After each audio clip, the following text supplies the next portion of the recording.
Ακούτε το τρίτο πρόγραμμα.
Καλή σας μέρα από το στούντιο του τρίτου προγράμματος.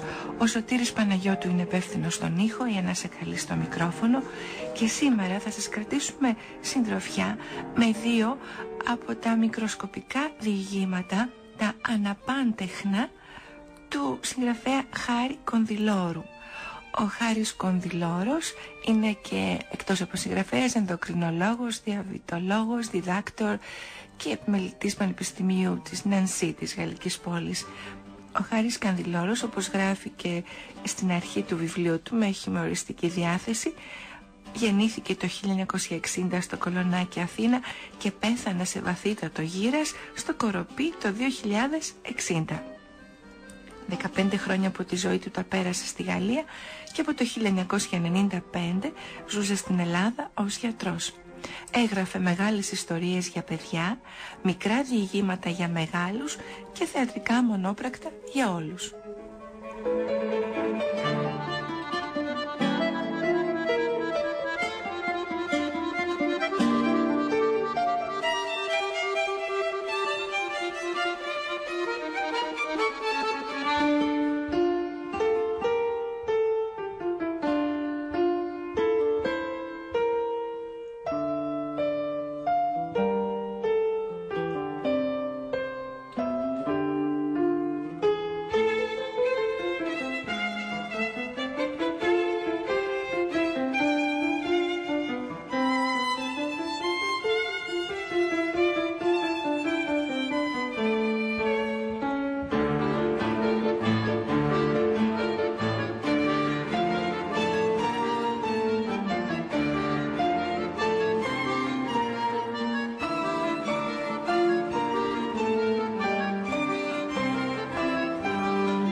«Μαντέψτε», φώναξε το ξανθό κορίτσι, σκεπάζοντας με το ένα χέρι τα χρυσά μάτια του, σαν να σκεφτόταν.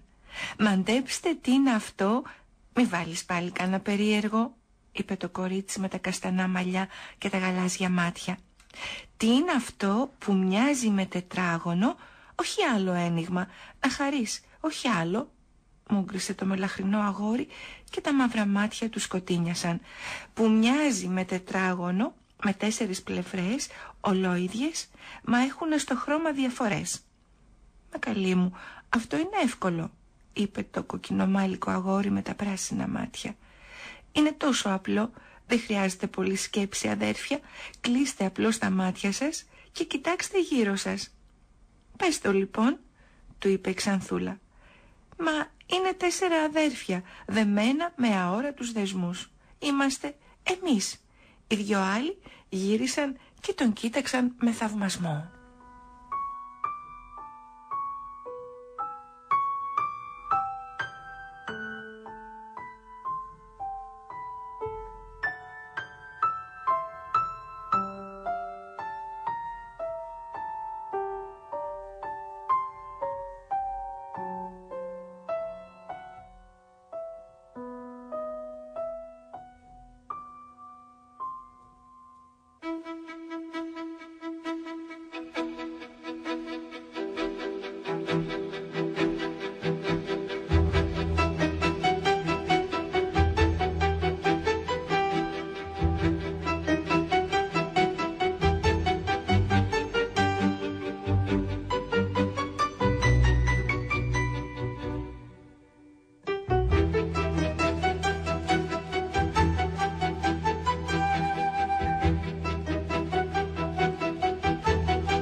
Ησυχία απλώθηκε στην παρέα, ή πιο σωστά στη μικρή οικογένεια, μια που όντως επρόκειτο για 4 αδέλφια.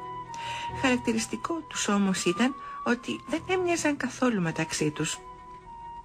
Λες και δεν τα είχε γεννήσει ο ίδιος πατέρας? Λες και δεν είχαν βγει από την κοιλιά της ίδιας μάνας? Αν όμως κάτι τέτοιο θα ακουγόταν τελείως παράλογο σε μια άλλη ιστορία, εδώ είναι απλώς φυσικό, μια που πρόκειται για 4 μικρούς θεούς, ή για να μην υπερβάλλουμε, για 4 ημίθεους.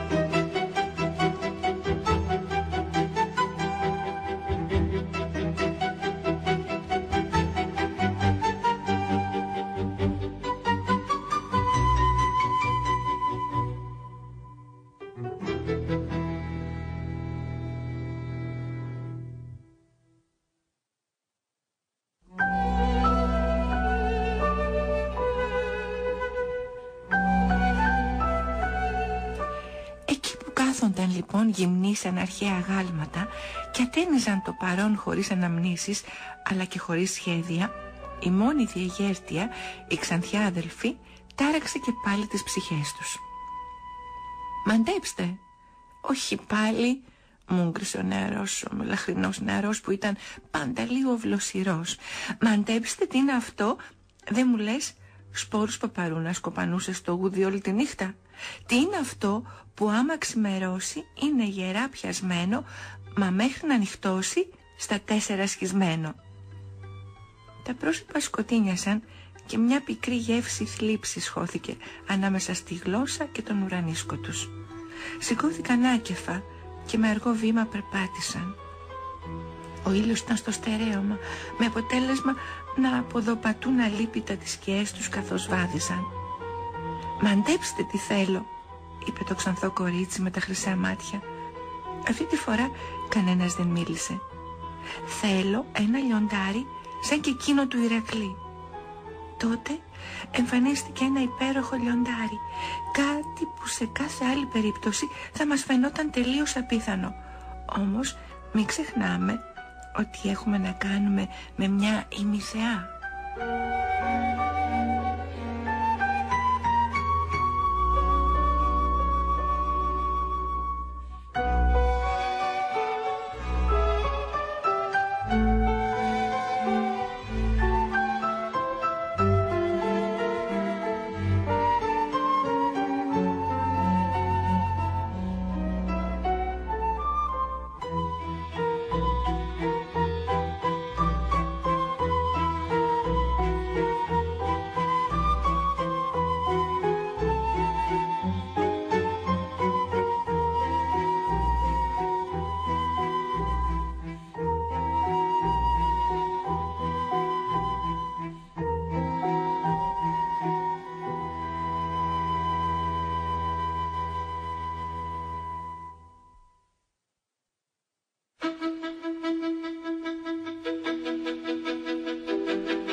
Τα 4 παιδιά συνέχισαν την πορεία τους, ενώ το λιοντάρι τους ακολουθούσε από κοντά. Το κορίτσι του χάιδευε τρυφερά τη χέτη. «Θέλω ένα άλογο», είπε τότε το αγόρι με τα κόκκινα μαλλιά και τα πράσινα μάτια. «Θέλω ένα περήφανο άτι από το άρμα του ήλιου». Αμέσως εμφανίστηκε ένα όμορφο άλογο. Περπατούσε δίπλα στο αγόρι και όλοι σιγά σιγά έφτασαν χωρίς να το καταλάβουν στην ακρογιαλιά.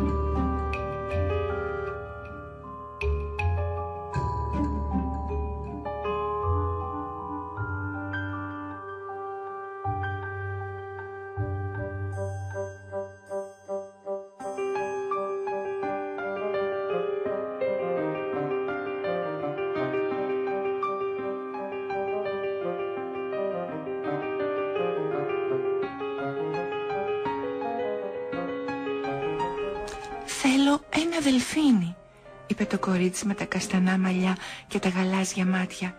«Θέλω ένα δελφίνι από την ακολουθία του Ποσειδώνα». Δεν πρόλαβε να τελειώσει τη φράση του και μακριά από το πέλαγος πλησίασε ένα τρισχαριτωμένο μικρό δελφίνι και ακολούθησε τη μικρή παρέα που προχωρούσε παράλληλα με την ακτή.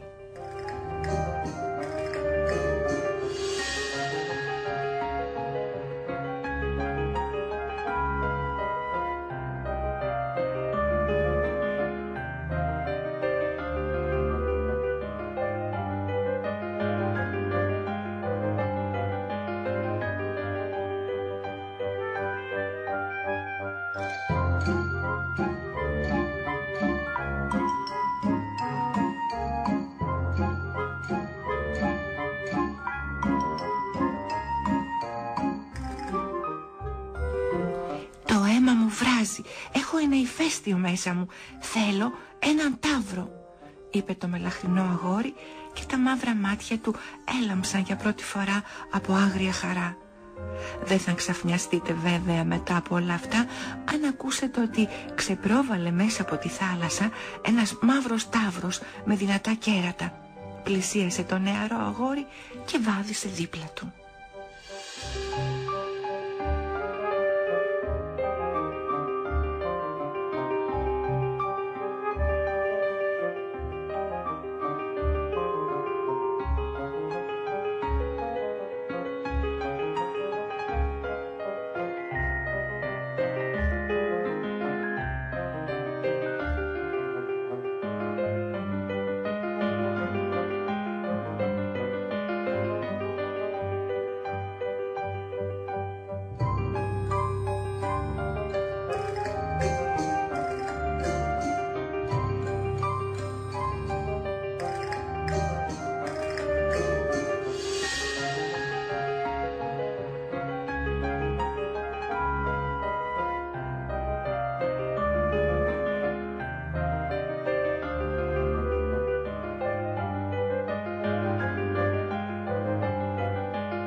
Και να πως σχηματίστηκε μια εκεντρική παρέα από 4 παιδιά, ένα λιοντάρι, ένα άλογο, ένα δελφίνι και έναν ταύρο που προχωρούσαν προς τη δύση του ήλιου.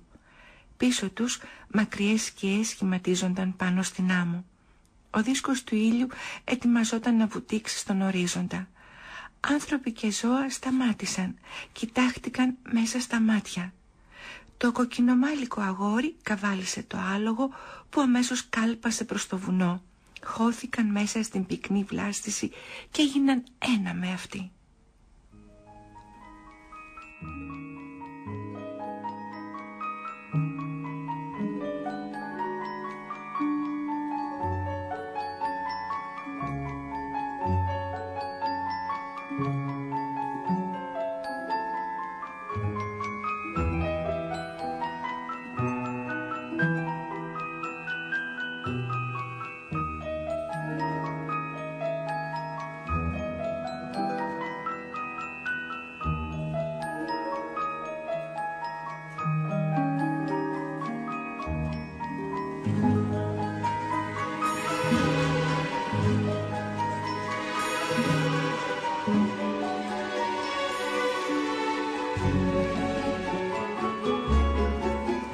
Το κορίτσι με τα καστανά μαλλιά μπήκε αργά στο νερό. Το δελφίνι τότε την πλησίασε. Εκείνη έπιασε γερά το ραχαίο πτερίγιο και με μια βουτιά εξαφανίστηκαν στο βυθό, αφήνοντας κύκλους στην επιφάνεια.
Τότε το μελαχρινό αγόρι έπιασε τον ταύρο από τα κέρατα και πήδηξε πάνω του.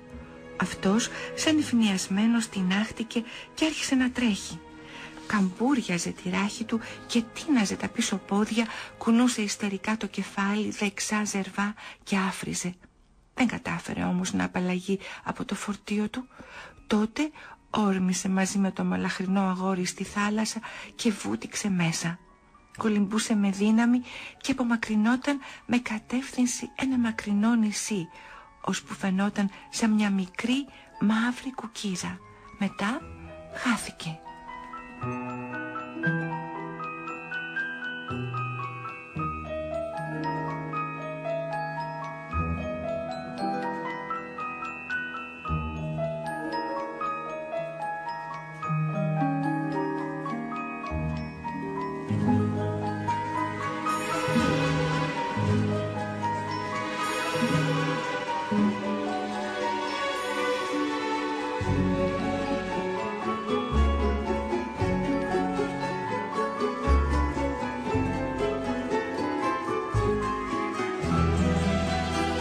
Το ξανθό κορίτσι είχε μείνει μόνο του στην αμμουδιά μαζί με το λιοντάρι.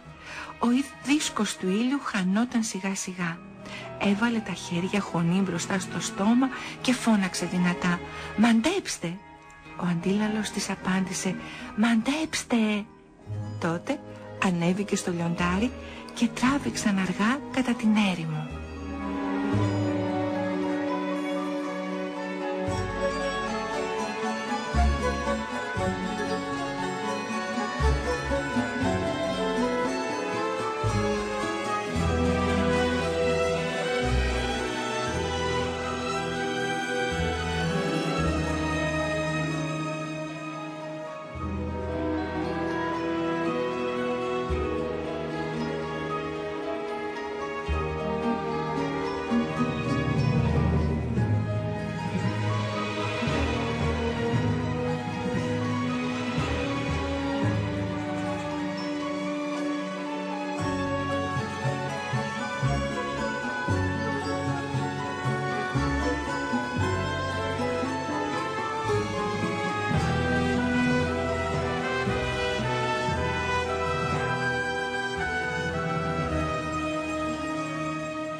πέρασαν πολλά χρόνια, τόσα πολλά που η ιστορία ξεχάστηκε. Μετά ήρθαν οι άνθρωποι και φτιάξαν μύθους δικούς τους, τόσο αλόκοτους που φαίνονται απίστευτοι. Λένε πως στα βουνά του Πηλίου ζούσαν κένταυροι που ήσαν άλογα με σώμα ανθρώπου, με κόκκινο το τρίχωμα και πράσινα τα μάτια, σκεφτόντουσαν σαν άνθρωποι μα έτρεχαν σαν άτια.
Λένε ακόμα πως στον πόντο τον βαθύ ζουνε γοργόνες, γυναίκες δηλαδή, με ουρά ψαριού και καστανό μαλλί. Γαλάζια είναι τα μάτια τους στο χρώμα του πελάγους. Μαγεύουνε τους ναυτικούς στους μακρινούς τους κάβους.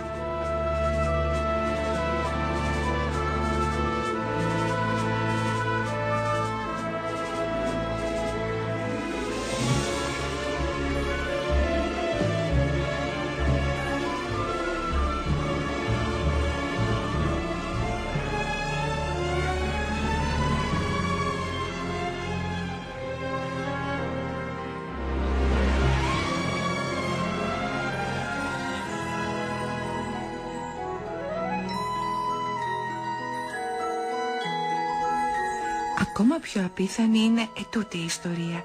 Στις Κρήτης στο νησί πιστεύανε πως ζούσε ένα τέρας με κεφάλι ταύρου και σώμα ανθρώπου, ο Μινόταυρος. Χωμένος στο λαβύρινθο με βλέμμα αγριοπό, μαύρα μεγάλα μάτια, δέρμα μελαχρινό.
Τέλος, λένε πως στην έρημο πολλοί συνάντησαν μια σφίκα που είχε γυναίκας πρόσωπο και σώμα λιονταριού.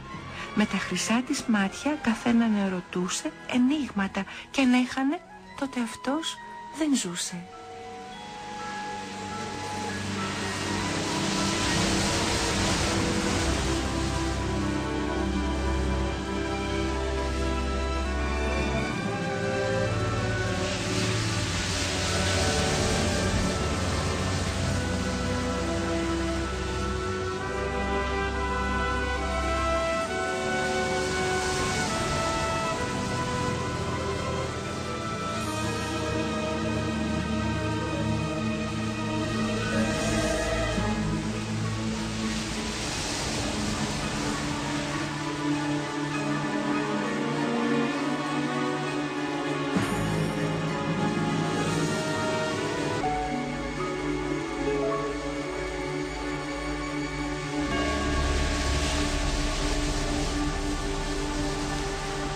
Ακούσατε το διήγημα «Χήμερες» του Χάρη Κανδυλόρου από τα μικροσκοπικά αναπάντεχνα διηγήματά του.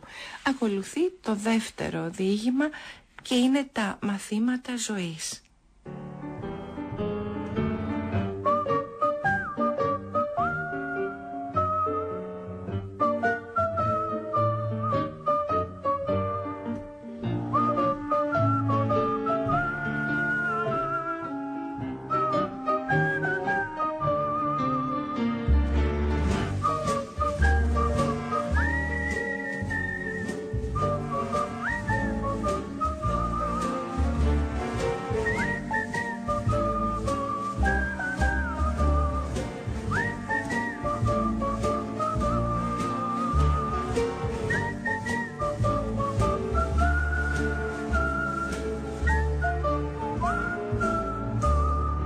«Μαμά, τι είναι η ύπη?» ρώτησε ο παχουλός μικρός υποπόταμος. «Άλογα, γιατί?» «Να, εδώ λέει ότι οι περήφανοι ύποι καλπάζουν στους πέρα κάμπους». Σάλιωσε το χοντρό του δάχτυλο και γύρισε τη σελίδα του βιβλίου που κρατούσε. «Θέλω κι εγώ να καλπάσω σε κάμπους», πρόσθεσε κλείνοντας το βιβλίο και ρίχνοντας ένα ονειροπόλο βλέμμα στον ορίζοντα. «Αγόρι μου, εσύ έχεις τον ποταμό σου, πλατσουρίζεις όλη μέρα στο χλιαρό νερό χωρίς κανένας να σε ενοχλεί. Κυλιέσαι στη δροσερή λάσπη, στα μαλακά, τι να τους κάνεις τους κάμπους?» «Μαμά, θα ήθελα όταν μεγαλώσω να γίνω περήφανος ύπος». «Παιδί μου, τι λες? Είσαι ένας παχουλός μικρός υποπόταμος και όταν μεγαλώσεις θα γίνεις ένας παχουλός μεγάλος υποπόταμος». «Μα δεν θέλω». «Είσαι τρελός. Με τέτοια προσόντα όλοι οι δρόμοι είναι ανοιχτοί. Μπορεί να γίνεις ακόμα και πολιτικός». «Αλήθεια?» «Αλήθεια. Απλώς χρειάζεται η κατάλληλη προετοιμασία». «Τι πρέπει να κάνω δηλαδή?» «Πρώτον, να στέκεις ακίνητος όσο μπορείς περισσότερη ώρα για να μην ξοδεύεις ενέργεια. Να, ας πούμε, ξάπλωσε στην όχθη του ποταμού στον ήλιο και βάλε να δεις τηλεόραση. Δεύτερον, να τρως τεράστιες ποσότητες φαγητού. Τρίτον, να κοιμάσαι πολύ ή όταν δεν κοιμάσαι να χασμουριέσαι. Και κυρίως να σταματήσεις να σκέπτεσαι ανατρεπτικά». «Τι θα πει ανατρεπτικά?» «Εννοώ να μην κάνεις απότομες κινήσεις και ταράζεις την επιφάνεια του νερού στον ήρεμο βούρκο μας». «Γιατί?» «Γιατί μην ξεχνάς ότι ο ποταμός είναι το σπίτι μας, αλλά και ο καμπινές μας. Δεν θέλεις να έρθουν στην επιφάνεια οι βρωμιές? Θέλεις?»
«Εγώ θέλω να γίνω περήφανος ύπος και να καλπάζω σε κάμπους».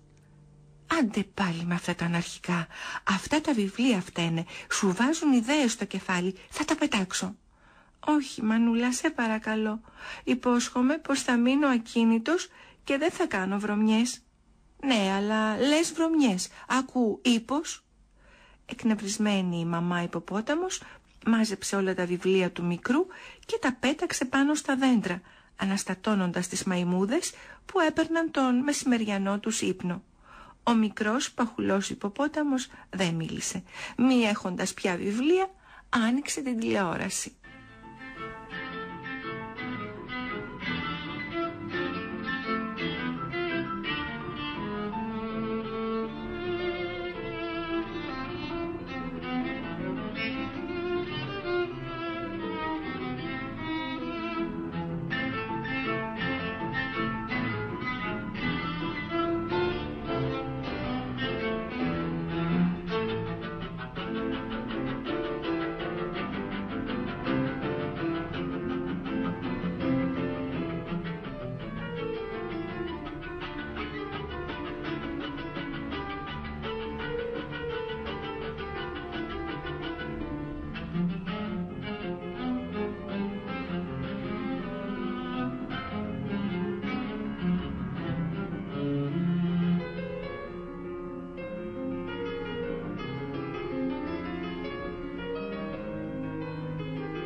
Απόγευμα ο μικρός υποπόταμος βούτυξε ολόκληρο το κεφάλι του στο νερό και έμεινε έτσι ακίνητος, κρατώντας την αναπνοή του για ώρα.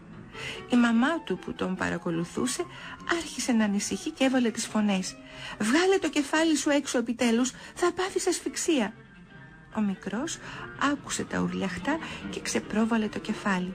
«Τι κάνεις πάλι, θέλεις να με τρελάνεις?» Μαμά, είδα ένα ντοκιμαντέρ στην τηλεόραση για τους λεπτεπίλεπτους υπόκαμπους. Να βλέπεις πως κολυμπούσαν με τις ώρες μέσα στο νερό χωρίς να βγαίνουν στην επιφάνεια. Άκου παιδάκι μου, για να τελειώνουμε με αυτές τις τρέλες. Εσύ είσαι ένας παχουλός μικρός υποπόταμος. Πάρ' το απόφαση και φέρ' σωστά. Μα εγώ θέλω να κολυμπήσω σε θαλασσινό νερό. Αγόρι μου, είσαι με τα καλά σου. Εσύ έχεις τον ποταμό σου με το γλυκό λασπόνερο. Τι να το κάνεις το αλμυρό θαλασσινό νερό?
Εγώ όταν μεγαλώσω θα γίνω λεπτεπίλεπτος υπόκαμπος.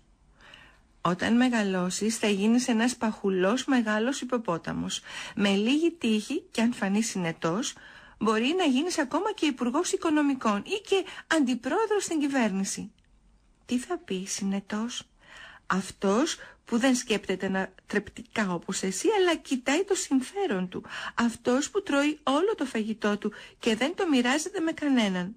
Αν μπορεί, τρώει και το φαγητό των άλλων ή ακόμα καλύτερα τους πείσει να του το δώσουν με τη θέλησή τους. Και όσο από αυτό δεν μπορεί να το φάει, το πουλάει και τα κέρδη του τα βάζει στην τράπεζα. Σου προτείνω την τράπεζα των κροκοδίλων. Είναι η πιο αξιόπιστη. Μαμά, πεινάω. Μπράβο παιδί μου, τώρα μιλάς συνετά. Πάρε αυτή τη μεγάλη πλάκα σοκολάτα και άδειασε το μυαλό σου από κάθε σκέψη. Ο παχουλός μικρός υποπόταμος ξετύλιξε τη σοκολάτα, τη δάγκωσε και δεν ξαναμίλησε. Την ίδια στιγμή, σε ένα δέντρο εκεί κοντά, ένα μαϊμουδάκι έκλεινε το βιβλίο που του είχε έρθει πριν μερικές μέρες στο κεφάλι. «Μαμά, τι είναι οι άνθρωποι?»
Χήμερες και μαθήματα ζωής ήταν τα δύο μικροσκοπικά αναπάντεχνα διηγήματα του Χάρη Κανδυλόρου που μόλις ακούσαμε στη σημερινή μας εκπομπή.